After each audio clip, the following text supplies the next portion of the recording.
नमस्कार. एमसेन न्यूज चॅनलच्या गल्ली ते दिल्ली या शोमध्ये आपलं सगळ्यांचं स्वागत आहे. आणि गल्ली ते दिल्ली हा पॉलिटिकल शो आपल्यासाठी राजकीय घडामोडी, घटना, त्यांचं विवेचन आणि विश्लेषण असं या सगळ्या एकत्र असा शो आपल्याला आम्ही आणि एक महिन्यापासून जवळपास मागे घेऊन येतोय. आणि माझ्यासोबत विश्लेषण करण्यासाठी आहे एमसेन न्यूजचे सल्लागार संपादक, ज्येष्ठ राजकीय विश्लेषक संजयजी वरकड सर. सर, आपलं स्वागत आहे. सर नमस्कार. सर, रोज एकेका जागेवरती आपण चर्चा करत असतो की रोज जागा आणि त्या जागा जी जागाबद्दल चर्चा करतो त्या जागेमधली स्थिती कशी आहे, कोण निवडून येऊ शकतं किंवा तिथली राजकीय परिस्थिती काय आहे.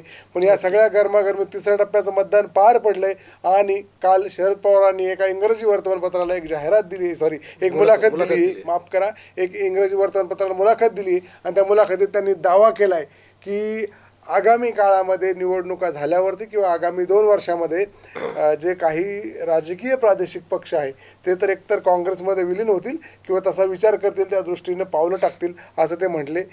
तर या सगळ्याकडं तुम्ही शरद पवारांच्या या भूमिकेवरती आपण चर्चा करणार आहोत. शरद पवारांची चाल आहे का किंवा त्यांच्या वक्तव्यामागचा खूप काही वेगळा अर्थ दडला आहे का, तर वरकड सरांकडनं ते वेगवेगळ्या अर्थाने आणि वेगवेगळ्या मुद्द्यांनी जाणून घेऊयात. सर, शरद पवारांची ही जी प्रतिक्रिया आहे त्याच्यावर राज्यातल्या अनेक नेत्यांची प्रतिक्रिया आहे, त्याच्यावर बोलू आपण पुढं. पण सगळ्यात पहिलं ही अशी प्रतिक्रिया मुलाखतीत देण्यामागचं शरद पवारांचा उद्देश काय असावा, आगामी काळातल्या निवडणुकीच्या निकालाबद्दल बघतायत ते? अत्यंत महत्त्वाचं असं विधान आहे, कारण त्याच्यामध्ये आता 2 टप्प्यातलं निवडणुका महाराष्ट्रातल्या शेवटच्या राहिलेल्या असताना शरद पवारांनी असं पद्धतीनं विधान करणं म्हणजे एका प्रकारचं त्यांच्या पक्षाच्या बाबतीत तरी, म्हणजे जेव्हा आपण काही पक्ष जेव्हा ते उल्लेख करतात याचा अर्थ त्यांच्या पक्षाचं असं काही धोरण आहे का, इथून त्या सगळ्या मुद्द्याला आपल्याला हात घालावा लागेल. आणि त्या बाबतीमध्ये पृथ्वीराज चव्हाणांनी मागच्याही काही काळापूर्वी असं विधान केलं होतं की राष्ट्रवादी काँग्रेस पक्षांना आम्ही अनेक वर्षापासून सांगतो की तुम्ही आमच्यासोबत या. त्यामुळे शरद पवारांनी आज हे जे विधान केलं त्याला एक काही पार्श्वभूमी नक्कीच मागच्या 1-2-4 वर्षामधली आहे.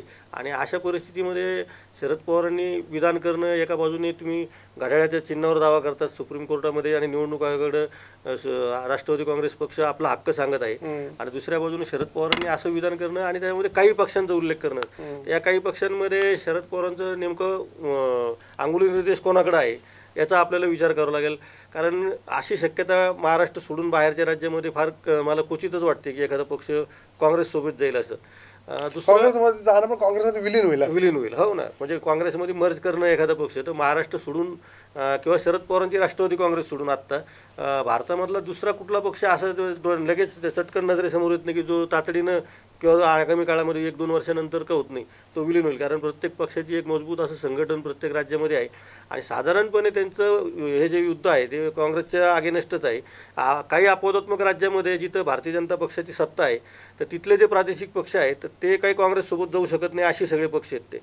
त्यामुळं त्या पक्षांचा वेगळा विचार करावा लागेल. उदाहरणार्थ तेलंगणामध्ये भारत राष्ट्र समिती आहे, AIDMK आहे, DMK आहे, तामिळनाडूमध्ये तेलुगू देसम आहे, आंध्र प्रदेशमधलाच एक पक्ष. हे पक्ष काँग्रेससोबत जाण्याची सुतराम शक्यता नाही. त्यामुळं जे काही जाऊ शकतात त्यामध्ये जे काँग्रेसमधूनच फुटून जे पक्ष तयार झालेले आहेत त्यामध्ये शरद पवारांचा एक पक्ष आहे, तर असा एक पक्ष जाऊ शकतो का यावर आता नक्कीच चर्चा सुरू झालेली आहे. आणि दुसऱ्या बाजूनं मग काँग्रेस आणि राष्ट्रवादी काँग्रेसच्या कार्यकर्त्यांमध्ये आज पूर्वीपासून एक काय म्हणतात त्याला समझोता झालेलाच आहे. राष्ट्रवादी काँग्रेस 1999ला स्थापन झाली, आज 2024 आहे, तर 2024पर्यंत काँग्रेस आणि राष्ट्रवादी काँग्रेसचे युतीच राहिलेली आहे साधारणपणे. ते दोन्ही पक्ष एकत्रच राहिलेले, त्याच्यामुळे पुढच्या टप्प्यातल्या निवडणुकांमध्ये आणखीन ही युती बळकट राहील आणि त्यांना मदत होऊ शकेल का, हा एक असू शकतो. म्हणजे आता असंच असेल असं काही नाही, परंतु शरद पवारांच्या कुठल्याही विधानामागे अनेक असे शेड्स असतात. त्याच्या निमित्तानं राज्यभरामध्ये चर्चा सुरू झाली. देवेंद्र फडणवीस यांनी ती जी प्रतिक्रिया दिली की त्यांना सवय आहे की पक्ष काढायचा आणि तो परत काँग्रेसमध्ये विलीन करायचा. खरं म्हणजे आता याच्यामध्ये शरद पवारांच्या वयाचा सुद्धा मुद्दा फार महत्त्वाचा आहे की आपण तू फार कधी काय की हा एकच माणूस आहे की याच्या वयाचा कोणी अजूनही राजकारणात विचार करत नाही. तसं केलं असतं तर मग शरद पवारांच्या विरुद्ध लढायचं आहे हे जाणीवपूर्वक, म्हणजे की त्यांच्यावर अटॅक केल्याशिवाय आपल्याला विजय मिळत नाही महाराष्ट्रामध्ये, आणि हे तर नक्कीच आहे. त्याच्यामुळे शरद पवारांचं वय किंवा ते भावना बाजूला ठेवून का होत नाही, पण शरद पवार हेच आपलं मुख्य टार्गेट आहे आजही भारतीय जनता पक्षाला माहिती आहे. हां, नक्कीच. त्याच्यामध्ये काही भरपूर नाही त्यांच्या प्रतिक्रिया आल्या आहेत, म्हणजे 4-5 ज्या आपण महाराष्ट्रातनं, कारण शरद पवारांच्या वक्तव्यानं किंवा त्यांच्या म्हणल्यानंतर महाराष्ट्रातलं राजकारण बऱ्याच वर्षी बदलत असतं. सरांनी म्हटलं 2 टप्प्यातल्या निवडणुका बाकी आहे, त्याच्या आधी ते जे वक्तव्य आले त्याचे अनेक अर्थ लावले जातात. सर, याच्यामध्ये अजून दुसरा असा मुद्दा आहे की राष्ट्रवादी काँग्रेसमध्ये आता राष्ट्रवादी काँग्रेस फुटण्याआधी राष्ट्रवादी काँग्रेसचं नेतृत्व कोणाला द्यायचं याच्यावरून काही मतं झाली होती. काहींचं म्हणणं होतं ते पुढचं नेतृत्व आहे ते अजित पवारांकडे असलं पाहिजे, काहींचं म्हणणं सुप्रिया सुळेंकडे असलं पाहिजे.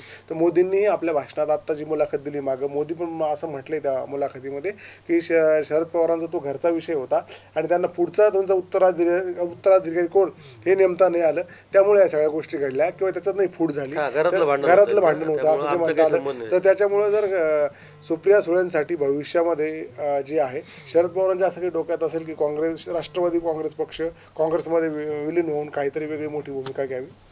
नक्कीच. आत्ता लोकसभेच्या नंतर जो निकाल लागणार आहे लोकसभेचा, त्यामध्ये आपण कालच उल्लेख केला होता. काल पण आपण याची ओघवती चर्चा केलीच होती की शरद पवारांचा जो पक्ष आहे त्या पक्षाचं नेतृत्व साधारणपणे काही दिवसांपासून असं सुरूच होतं की पक्षामध्ये की शरद पवारांनी फक्त मार्गदर्शकांच्या भूमिकेत राहावं आणि अजित पवारांनी ते उघडपणे बोलूनही दाखवलं होतं.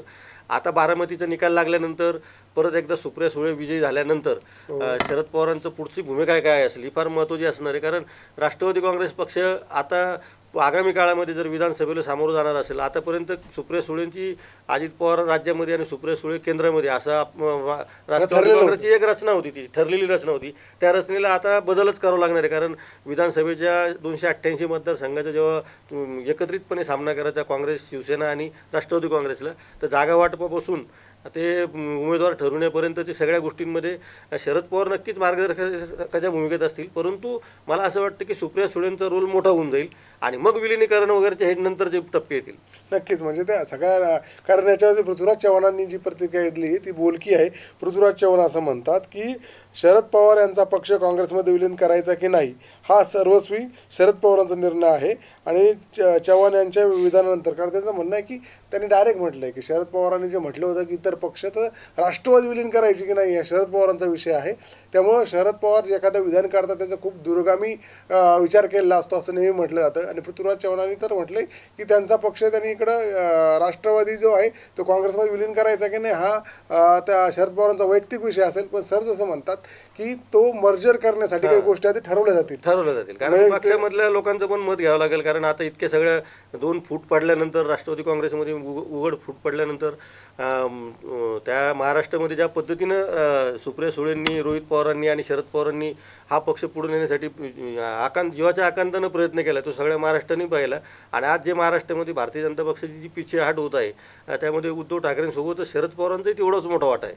नाना पटोले यांनी यावर म्हटलंय की जर असं होत असेल तर ही चांगली गोष्ट आहे. त्याचं कारण त्यांचं म्हणणं आहे की मोदींची जी एकूण तानाशाही आहे ती संपवण्यासाठी आणि म्हणून सगळे पक्ष एकत्र आले तर काँग्रेस आणि सगळे देश मजबूत होईल अशी. सर या सगळ्या गोष्टीकडे भाजपची जी प्रतिक्रिया आहे म्हणजे देवेंद्र फडणवीसांकडे जी आली की शरद पवारांच्या प्रतिक्रियेबद्दल ते सावध झाले असणारे, पण त्यांनी प्रतिक्रिया देताना मात्र स्पष्ट म्हटले की शरद पवारांना असे ही सवय आहे एक पक्ष काढायचा, बाजूला मोठा करायचा किंवा तो पक्ष ठेवायचा आणि नंतर विलीन करून टाकायचा.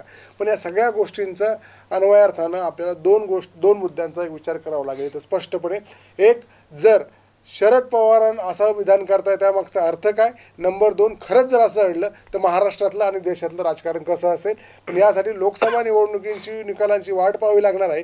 पण त्याआधी सर या शरद पवारांनी हे विधान करण्यामागचा जो उद्देश आहे तो लोकसभेच्या निवडणुकांचा त्यांना काही अंदाज आला असेल का आणि त्यांनी काही गणितांची बांधणी केली असेल.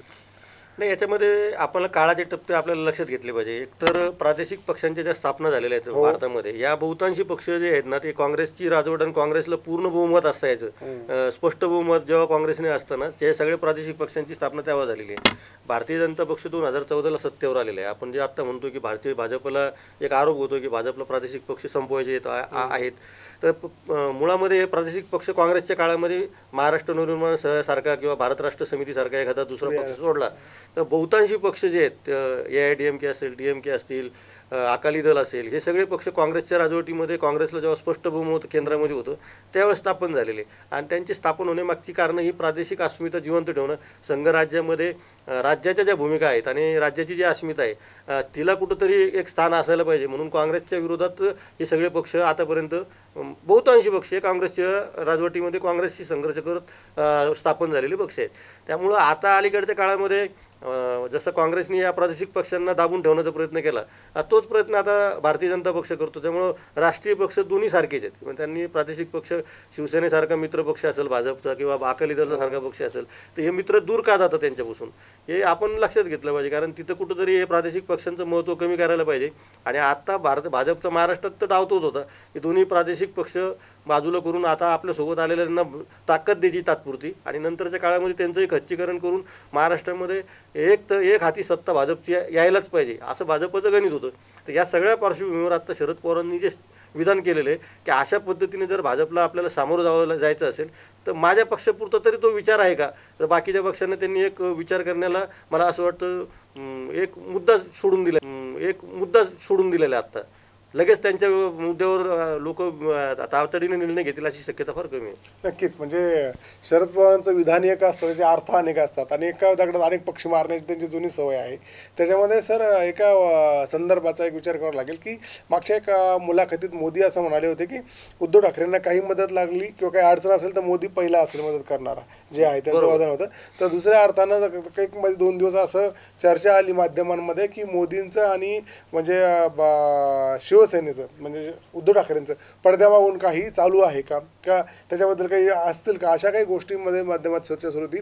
तर त्याला आज जे शरद पवारांनी वक्तव्य केलं आहे की उद्या शरद पवार कदाचित काँग्रेसमध्ये जातील का, असं या सगळ्या याच्यातनं आलं आहे. तर ते कदाचित उद्धव ठाकरे किंवा शिवसेनेला, उद्धव ठाकरेंची जी शिवसेना आहे त्यांना हे एक काय म्हणता येईल, आज संभ्रमात टाकणारी गोष्ट असेल की त्यांनी खूप तयारी केली होती यांच्या सगळ्यांनी जी महाविकास आघाडी. तर शिवसेना शरद पवारांच्या या वक्तव्याकडे कसं बघत असेल? नक्कीच शरद पवारांचं म्हणजे अनाकलनीय ज्याला म्हणतो आपण, जी गोष्ट अंदाज येत नाही भल्याभल्यांना, तिथं शरद पवारांची सुरुवात होती. म्हणजे काही लोक अंदाजाचे आडाखे बांधून बसतात आणि मग ते सगळे अंदाज चुकवण्याचं जे राजकारण आहे ते शरद पवारांचं धक्कातंत्राचं राजकारण राहिलेलं आहे.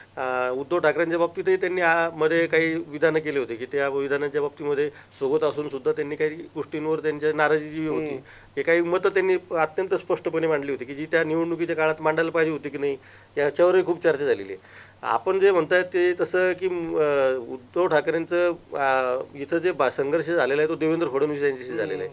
त्यामुळं आज राजकारणामध्ये कायमचं कोणी मित्रही नसतो, कायमचं कोणी शत्रूही नसतो. त्यामुळं पुढच्या काळामध्ये काय निकाल लागतो, उद्धव ठाकरेंनी आज जरी जाहीर केलं असेल, कारण ते मैदानामध्ये भाजपच्या विरुद्ध लढत आहेत, जरी मोदींनी त्यांच्या बाबतीत एक सहानुभूती दाखवलेली असेल ती मोदींची गरज आहे आत्ता. कारण भाजपला त्याची गरज अशासाठी आहे की प्रचंड मोठ्या प्रमाणामध्ये उद्धव ठाकरेंची शिवसेना महाराष्ट्रामध्ये घोडदौड करत आहे असं आत्ता सध्याचं चित्र आहे. त्यामुळं कुठंतरी निकाल लागण्याच्या आधीच आपण सॉफ्ट कॉर्नर ठेवलेलं बरं म्हणून मोदींनी ते एक राजकीय याची स्ट्रॅटेजीचा भाग म्हणून ते विधान केलेलं आहे. पण आत्ता लगेच त्याला प्रतिसाद देणं हे उद्धव ठाकरेंनी शक्यच नाही. त्याच्यामुळे उद्धव ठाकरेंनी दणकावून कालच सांगून टाकलं की मी जेव्हा आजारी होतो आणि माझ्या विरुद्ध जेव्हा कट कारस्थान चालू होतं त्यावेळेस तुम्ही बघितलं नाही का, माझ्या आजारपणाची तुम्ही एवढी चौकशी केली तर हे तुम्हाला दिसलं नाही का, आणि मी ठाकरेंचा मुलगा आहे, मी आता माझ्या पाठीत तुम्ही जो वार केलेला आहे तर मी कदापि तुमच्यासोबत येणार नाही. अर्थात याच्या आधीही उद्धव ठाकरेंचे असे काही विधान होते. त्यामुळं असं काही होत नसतं की उद्धव ठाकरे काँग्रेसबरोबर गेले, ही सुद्धा एक मोठी गोष्ट होती महाराष्ट्रामध्ये. त्याच्यामुळे परत भाजपसोबत काही जाणारच नाही अशी पण शक्यता नाकारता येत नाही. नक्कीच. म्हणजे ह्या सगळ्यांसाठी एक महत्त्वाचा रूल राजकारणातला लागू आहे की कोणीच कुणाचा दुश्मन आणि कोणी कोणाचा मित्र कायमस्वरूपी राजकारणात कधीच नसतं, आणि राजकारणामध्ये कोणीच कुणासाठी कायम अस्पृश्य नसतं. फक्त एक मला एक ऍड करायचं की आता जसं शिवसेनेला इथं दाबलंय भारतीय जनता पक्षाने, अक्षरशः त्यांचं म्हणजे पूर्ण मूळ शिवसेनाच त्यांनी बाजूला घेतलेली आता जर ती नकली शिवसेना आहे तुम्ही म्हणता, तर नकली शिवसेना तुम्हाला लागते का, असं एक फार मोठा प्रश्न येणार आहे. भाजपला आता असली पण पाहिजे नकली पण पाहिजे का, इतकी भाजपची अवस्था वाईट झालेली का महाराष्ट्रामध्ये, असं म्हणजे चर्चा तर करायलाच पाहिजे ना त्या विषयावरती. जर गरज पडली तर आता भाजपने असं कुठलंही म्हटलेलं नाही, हे अधोरेखित आहे, परंतु त्यांनी एक सॉफ्ट कॉर्नर दाखवलेलं आहे. ही जी आहे सगळ्याच्यामध्ये आजचा जो ट्रेंडिंग विषय राहिला की ज्याच्यामध्ये म्हणजे गल्लीपासून दिल्लीपर्यंत ज्या वाक्याची किंवा ज्या विधानाची चर्चा झाली ते शरद पवारांचं विधान, नक्की सगळ्या पक्षांनी त्याची दखल घ्यावी वाटली किंवा त्याच्यावरती काहींनी व्यक्त होणं पसंत केलं, पण बाकी सगळ्यांना मात्र भुवया उंचवणारं शरद पवारांचं त्या मुलाखतीतलं ते विधान होतं किंवा ती भूमिका होती जी आहे ती. त्याच्यावर सगळ्या पक्षांनी आपापली मतं मांडली आणि खरंच काय होईल. त्यामुळे एक मात्र झालं आहे की शरद पवारांना कायम हेडलाईनमध्ये राहता येतं आणि तो त्यांचा गुण आहे. आणि शरद पवारांच्या शिवाय मागचे किती वर्ष झाले की शरद पवार हे महाराष्ट्राच्या राजकारणाचे केंद्रस्थानीच राहिलेले आहेत. आणि त्यांचं सक्सेस आणि पराभव याची नंतर स्वतंत्रपणे चर्चा होऊ शकते. म्हणजे किंवा काँग्रेसमध्ये येतील का, काँग्रेसला एक आस लावणं असेल की स्वतःची एक जागा मजबूत आहे ती कायम ठेवणं असेल, एक स्वतःच्या एक मोठी हेडलाईन शरद पवारांच्या भाषेमध्ये एक स्वतंत्र हेडलाईन केली असणं आणि या सगळ्या गोष्टींचं या वक्तव्याचा अर्थ काय होता किंवा भविष्यात काय आहे यासाठी या निवडणुका होऊ द्याव्या लागतील. निवडणुका झाल्यावरती आकड्यांचा खेळ कसा होतो आणि मग त्या आकड्यांच्या खेळामध्ये ते या विधानामागचा अर्थ दडलाय का त्यावर आपल्याला चर्चा करता येईल. मात्र आज हे विधान गल्लीपासून दिल्लीपर्यंत चर्चेत होतं, त्यामुळे त्यावरती बोलणं गरजेचं होतं आणि म्हणून या विधानावरती चर्चा केली. एक शेवटची सरांची कमेंट घेतो आणि मग उद्याच्या शोबद्दल बोलूयात. सर, हा ज्या विधानामुळं आगामी ज्या जागा 2 टप्प्यावर आहे त्याच्यावर काही फरक पडेल? नाही, याच्यामध्ये एक सरळ आहे की काँग्रेस आणि राष्ट्रवादी काँग्रेसचं मी जसं म्हटलेलं आहे की त्यांचं ऑलरेडी म्हणजे एकत्रच कार्यकर्ते काम करत आहेत आणि बरेच वर्षांपासून हे त्यांच्यातला सुप्त संघर्ष असो किंवा एकत्रच अंडरस्टँडिंग असो, हे दोन्ही पण पॅरलल चाललेले म्हणजे समांतर पातळीवर हे चालू आहे राजकारण. आता फार कमी म्हणजे अशा टप्प्यातले निवडणुका राहिलेल्या आहेत की जिथं काँग्रेस आणि राष्ट्रवादीच्या बेल्टमधल्या म्हणजे विशेषतः राष्ट्रवादी काँग्रेसच्या जिथं सामर्थ्य आहे, जिथे ताकद आहे, तिथल्या जवळपास सगळ्या निवडणुका पार पडलेल्या आहेत. त्यामुळं आता त्याचा काही फार मोठा परिणाम होण्याची शक्यता नाही. पण तरी एक राज्यामध्ये काँग्रेस राष्ट्रवादी काँग्रेसच्या कार्यकर्त्यांमध्ये आणखीन एक ठीक आहे, शरद पवार आपल्यासोबत पण येऊ शकतात भविष्यामध्ये आणि इतरही पक्ष येतील असं त्यांनी सांगितलेलं आहे. त्यामुळे आधीच त्यांचं जे मैत्रीपूर्ण संबंध होते ते आणखीन चांगले होतील. नक्कीच उद्या आम्ही या विषयासह बाकीच्या पुढच्या काही उमेदवार आणि काही आणखीन विश्लेषकांसह उद्या भेटणार आहे. त्यामुळे उद्याचा गल्ली ते दिल्ली बघायला नक्की विसरू नका आणि पाहत राहा गल्ली ते दिल्ली. धन्यवाद.